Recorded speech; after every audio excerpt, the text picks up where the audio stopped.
Hi, welcome to this week's Dragonblade Authors Unplugged. I'm excited. We've got a full house this week. We've got Anne Rollins, Meara Platt, Tara Kingston, and E.L. Johnson. Ladies, thanks so much for taking the time to talk to us. Hi. Bye. Okay. And Meg Grayson and Karen Gerard also have releases this week, but they weren't able to be with us, so we'll catch up with them on a future broadcast.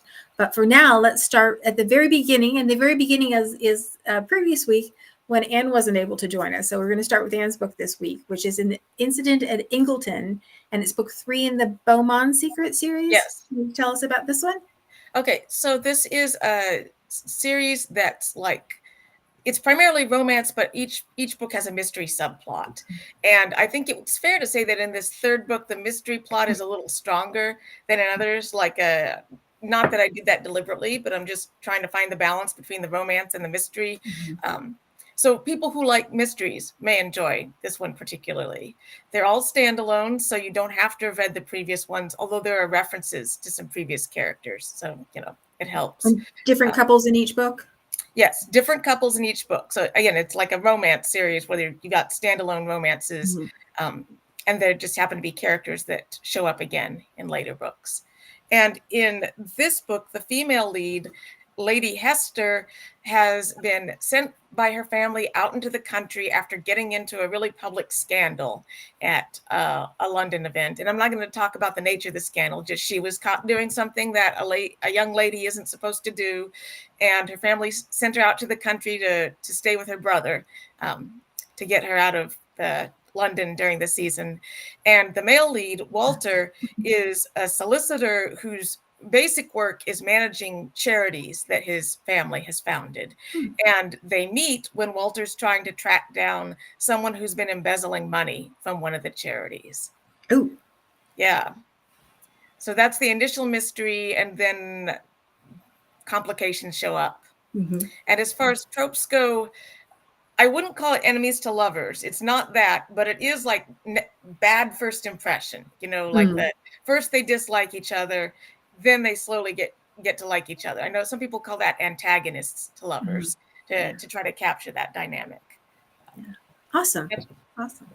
And is the series tied together by what is the construct that ties the series together? Is it a family or friends or? Most of them are related. Most of the main characters are related. There's the leads in the second book are friends of characters who show up in the first book.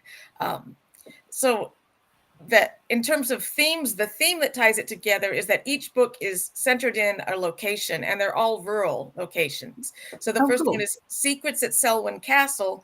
It's a house party at Christmas in a castle. And the second book is Discovery at Dogwood Cottage, and it involves someone being given a house in the country. And then Incident at Ingleton. Ingleton is a fictional rural town, and everything takes place there. So none of the books are really set in London. They're all set in different fictional country locations. Oh, cool.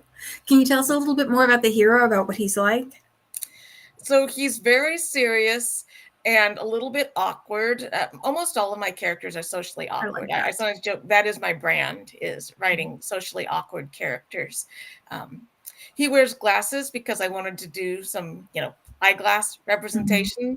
So when if you look at the cover, he's actually shown wearing eyeglasses, and I didn't realize this, but there was a reviewer who does reviews and announcements about publications on YouTube, and when she talked about this book, people in the comments were talking about the fact that you almost never see male leads on the cover wearing glasses. There will be characters who put on glasses when they read, but it's not usually shown on the cover. And I'd never thought of that before, but I think they're right. That is really rare. So kudos to Dar Albert for designing a cover where the character's actually wearing the eyeglasses that he wears in the book. Well, and he's a cutie with his glasses on too. Yes, exactly. Awesome. And aside from getting herself into trouble, what is the heroine like? Let's see. She wants to be helpful, but doesn't necessarily know how to help. She's from an aristocratic family, but her brother is now the vicar in a country parish. So there's like a different skill set needed than what she's previously needed. So some of it is about her adjusting to a life that's really different from a fish the out one of that water she's kind got. of thing. Yeah. Cool. Let me mute that. Awesome. Is there a way to put me on mute so that? Oh yeah, sure, I can do that. Yeah, I can do that. Well, that sounds great. Oh wait, I did it wrong. There we go.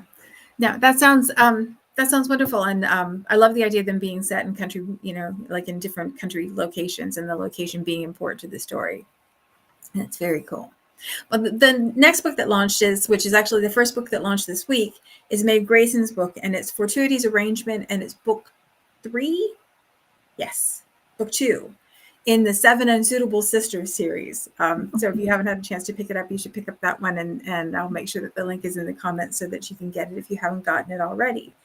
And then the book that follows that one is Meara's book, and these are the Silver Dukes. I love the Silver Dukes. I love an older male lead. And this is Two Nights with the Duke. So, and the setup for this one sounds like so much fun. Can you tell us about that? Okay, yeah. First, I want to say I am having so much fun writing these Silver Dukes. And now Catherine Levesque, she had to twist my arm to write these. And she said, there's going to be a market for this, and readers are going to love it. And yeah, they have been, and I've been loving writing these stories. So this one, Two Nights with the Duke, is book 3. And he's the third of the 3 friends who, they have their gorgeous touch of silver in their hair, and they're just in their 40s, and love has always escaped them until now. And this third character is Malcolm, the Duke of Camborne, and he's Scottish. He's irreverent. He's a little bit of a wild child. We just gonna love him. And the heroine is Jocelyn. She's a spinster. She's she's now 27, and her family, as with any pick any ethnicity, the parents are always going to say, when are you getting married? When are you going to get married? And so she's finally fed up with it and decided the next guy who asks her, she's just going to say yes. But he's a horrible guy, and she can't go through with the wedding. So she runs off the morning of the wedding, has no money, in her wedding dress, comes to the small village, seacoast village in Scotland, and overhears 2 maids talking about this hero, this gentleman. They don't know he's a duke, but because he travels incognito, and they're talking about, he's not going to be in his room tonight. So she sneaks into the room, he walks in brazenly, tells the hotel, the innkeeper, she's his wife, she's the man's wife. He gives her the room. Turns out it's like gorgeous room because he's wealthy, of course. So she's got her meal, a bath, gorgeous room. And Malcolm comes back in the middle of the night, sees this, girl in his bed, right? So the opening scene basically is, right, he shakes her awake and he's going, you have to the count of 3 to tell me who you are, how you got in here, So it starts out very cute. And he's got a very good heart. And when he realizes that she's, running away, she's hiding, and realizes who she ran off from, because he knows who the Earl she was going to marry. Oh, that helps. He decides he's going to help her. But as things kind of escalate, as the story goes on, they're going to keep it quiet. He's traveling incognito. People just know him as Malcolm McRae. They don't know he's the Duke, except when she's recognized and he's with her. So of course he's going to say, darling, go back up to the room. I'll take care of it. And it just turns into a total riot. Everybody finds out who he is and who she is. So they have no choice. They have to pretend that they're married, and then he has to do the honorable thing. He's going to marry her. He goes, we need to get a church wedding. And so anyway, it's just a fun story. I'm betting that works out pretty good for him. What? I'm betting that works out pretty well for him. Oh, yes. Yeah. It works out really well for her, too. Yes, he's totally yummy. I love him. He's just and the thing is that, being raised, he's never raised around women, so all he knows is like, he knows how to seduce them. He doesn't know how to actually be a husband. So he tries very hard because he does have a heart of gold. And so hopefully I think the readers are liking the character. And so we've signed on. We're going to do 3 more of these Silver fantastic. Dukes. Yeah. And I'm writing this next one. I'm writing right now, and falling in love with him. He's just it's a very sweet concept with the next one coming on. So I think there's nothing better than an author that falls in love with her heroes. So yeah, he comes through in the books. I'm very fickle. I fall in love with each one as I write them. Well, it doesn't have to last forever. It just has to be, like for a little bit. Right. That's it. So. Awesome. Well, that sounds like so much fun. And I loved when I read the blurb and I was like, oh, it's only one bed. Oh yeah, of course. Must be one bed. Fantastic. Well, the next book that comes out this week is Karen Gerard's book, and it's a brand new series. It's The Detective and the Baroness. It's book 1 in the Duke's Bastards series. And so hopefully we'll get a chance to talk with her in future weeks about that series. But again, I'll make sure I put the link in the comments so you can grab it if you haven't gotten it already. And the one that comes out after that is also a brand new series. It's E.L. Johnson's Winter's Poison, and it's book 1 in the Winter Murders. So this is a murder mystery, slow burn romance series. Is that right? It is. Hot dog. Yeah. Love this. Well, first of all, hello from the UK. It's in the evening here, so hello. And yeah, it's Winter's Poison. It's the first in this series, the Winter Murder series, and it stars a young teenage baker, Bronwyn, who is English from Lincoln, and she doesn't like her name. And I guess the story kicks off where, she's just the daughter of a humble baker in the city of Lincoln going about her daily routine when a nobleman comes and gives an order for some expensive white bread rolls. And they don't think anything of it, and they go to deliver them, and then she notices something amiss. Something's not quite right. Someone in this castle kitchen in Lincoln is messing about with her rolls. And yeah, I won't give any spoilers, but it's really fun. And I love it because I trained as a medievalist. So I came to the UK to study medieval history, and then I never left. And so I got to fall in love with the research and, read translations of contemporary 12th century resources, which are really cool. And, this takes place during the anarchy. So you've got King Stephen and his wife Queen Matilda versus Empress Maud fighting for the English crown. And so you've got these really strong independent female characters. And I just thought I love writing about tradespeople.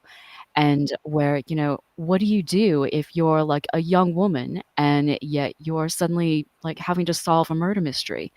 And by the way, the country is at war. So this happens right before one of the major battles in the anarchy set in February in Lincoln.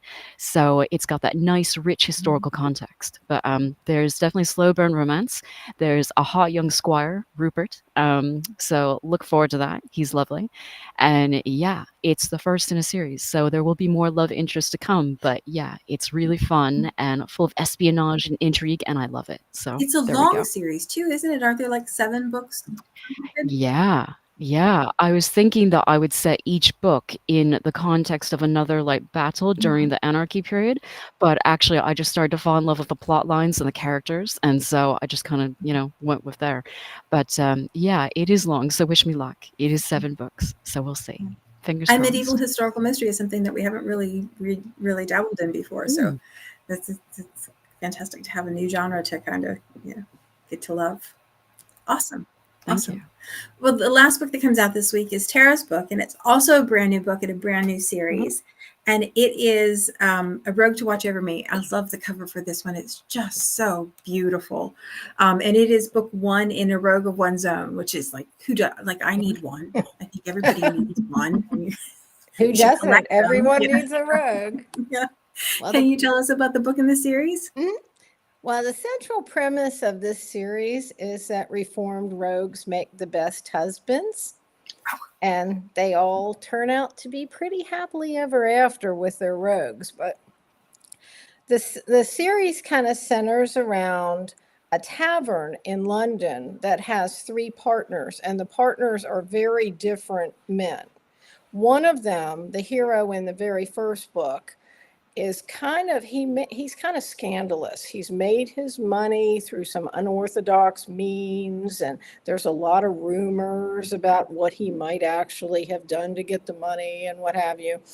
And he is called to watch over a woman who is a librarian. She has opened her own library in London. It's a ladies' lending library. She is a woman who has come from some means, but both of her parents are dead, and her brother, who was managing the money, there's some issues with that too, and he has died in a mysterious way. She suspects he was murdered. Well, well, the series, the book is centered around the idea that Logan, the hero, has incurred a debt to her brother. They were friends many years ago. He had made a vow that he would pay this debt back.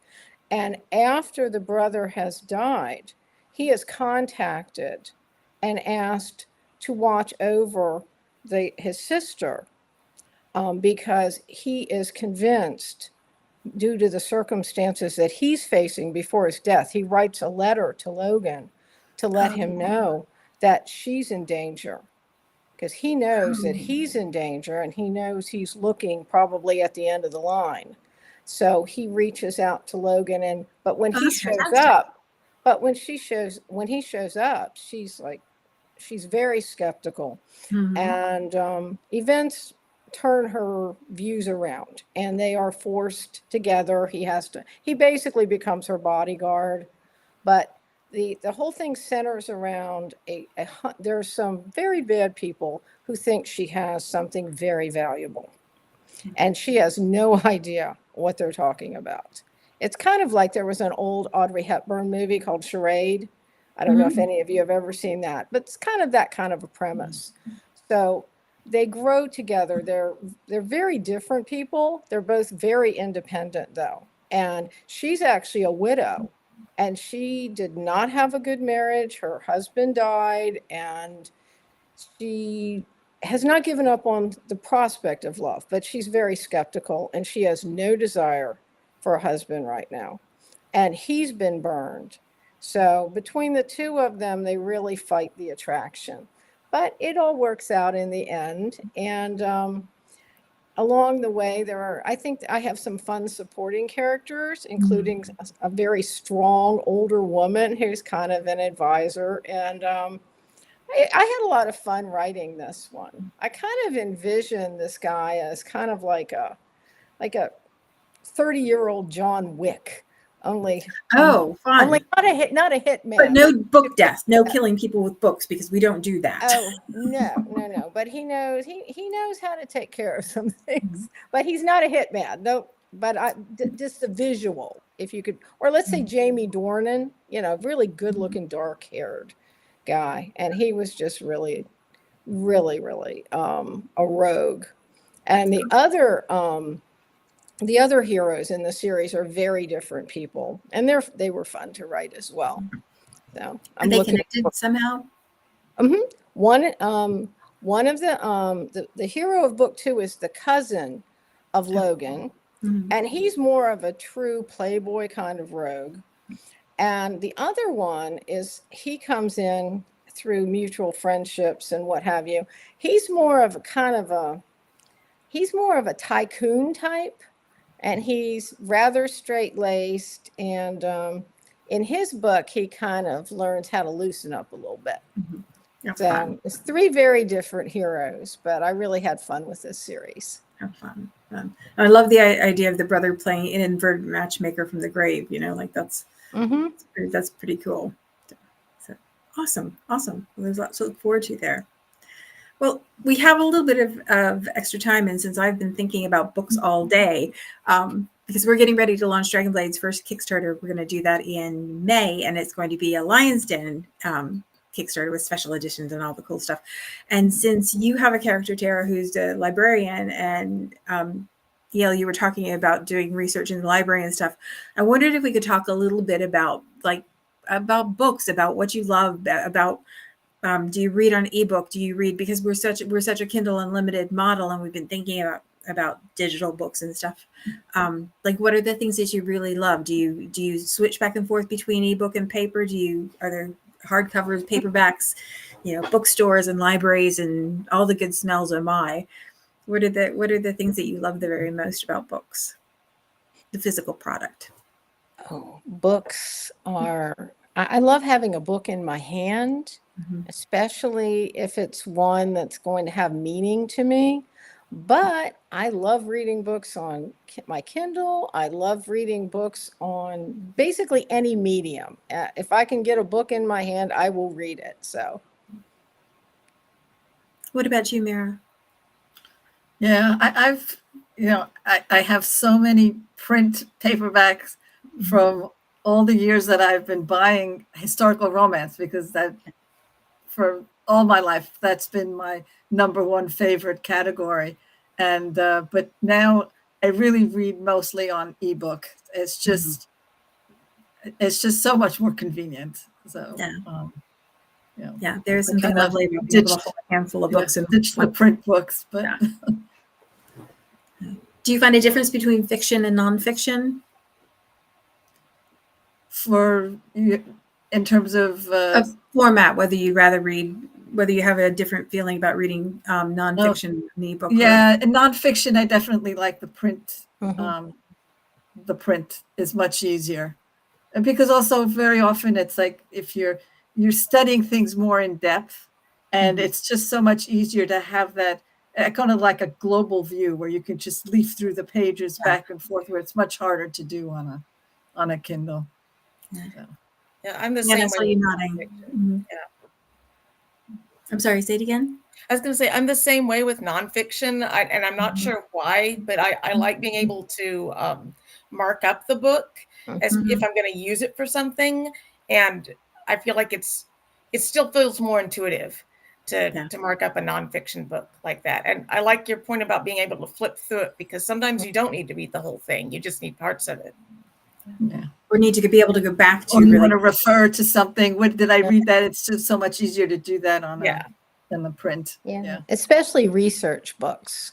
I really do like those in hard copy. Yeah. What about you, EL?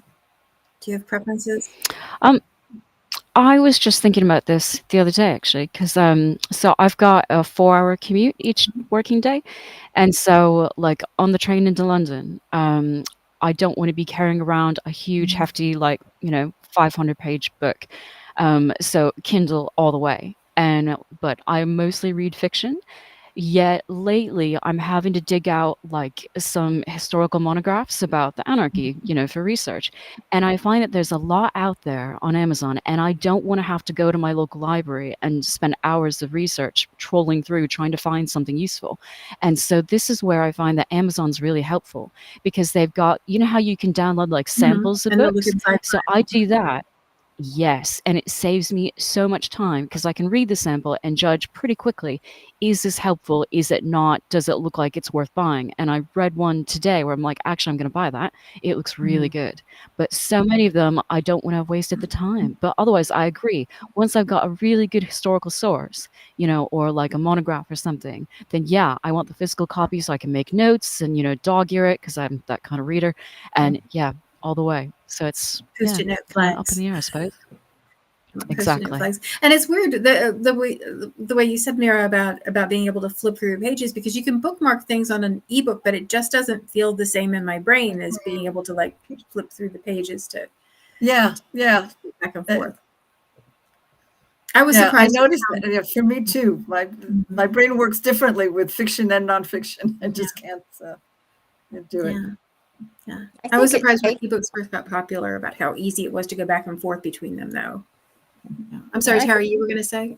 I was just going to agree with you. I think it takes longer flipping back and forth on an e-reader. Mhm.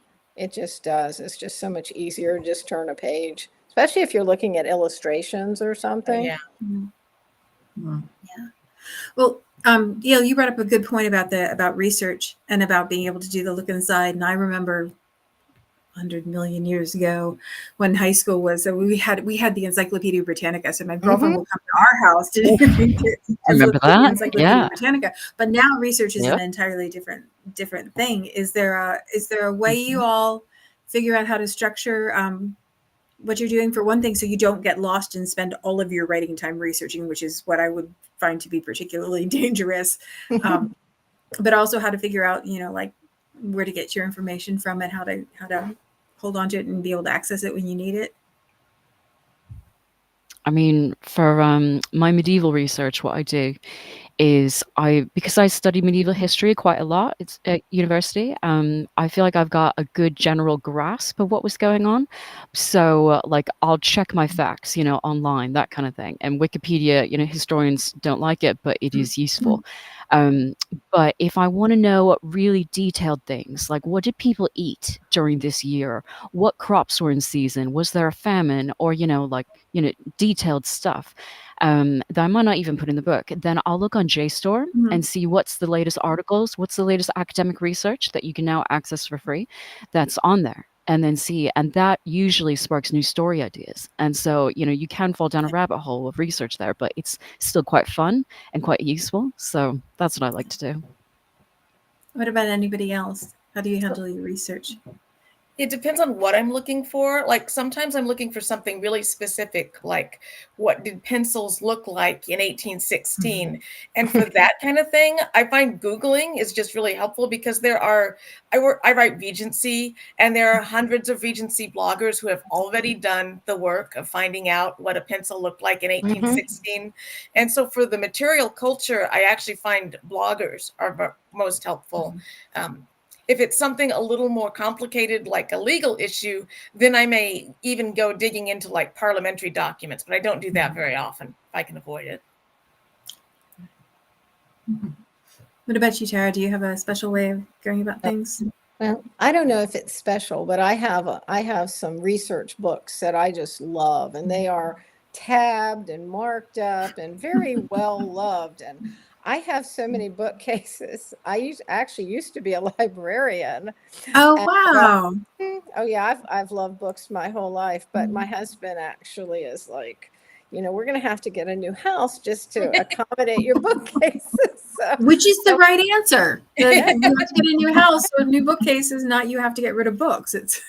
but I have about a half a dozen that those are my go-to sources, but I also use Google quite a bit. And I'll confess, when I'm drafting sometimes, if there's a small detail, but I don't want to get sucked into the rabbit hole, I'll put something in brackets, go back to, but then I have to be real careful before I turn it into my editor that she doesn't get something that's still got a bracket in it. That's around. Look this up.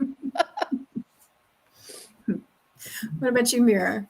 Do you have research books? It's similar to Anne. I find that just Googling Wikipedia, and if I have something specific, if it's a specific medical question, sometimes I'll go on, one of the medical sites on Google, and then if it looks like it's something that they wouldn't know back in the 1800s, and then I'll look at the blogs, and I'll go back on in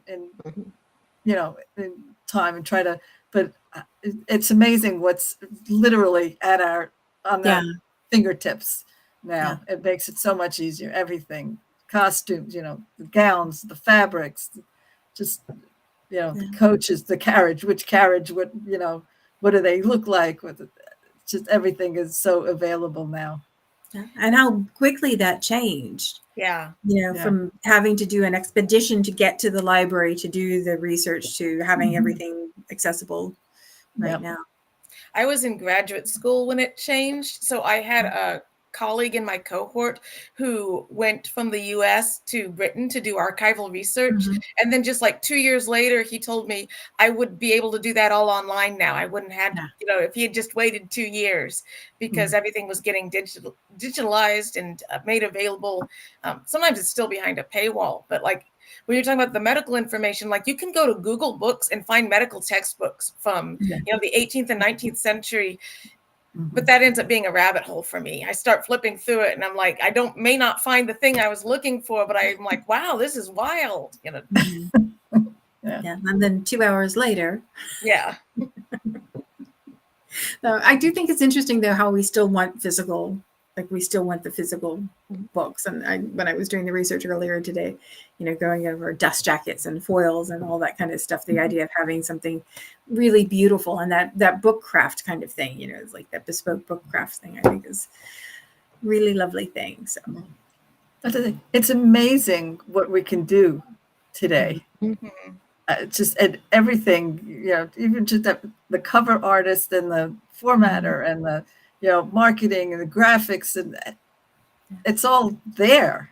Just, we didn't have that before, and now it's available to all of us. So those are really good things wonderful. about progress. It's nice to be able to grab onto some of the good things about progress. Yeah. Awesome. Well, ladies, thank you so much for taking the time to talk to me. I really appreciate that we could talk for a lot longer about books and also about librarians and libraries and all of that, because I think that's endlessly fascinating. But I really do appreciate you taking the time to tell us about your stories.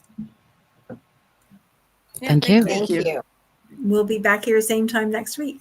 And I'll make sure that I put the links in the comments in case you haven't gotten them already. You can grab your books. And I will say the same thing I say every week because it's true every week. Dragonblade books are the best deal on pre-order and release.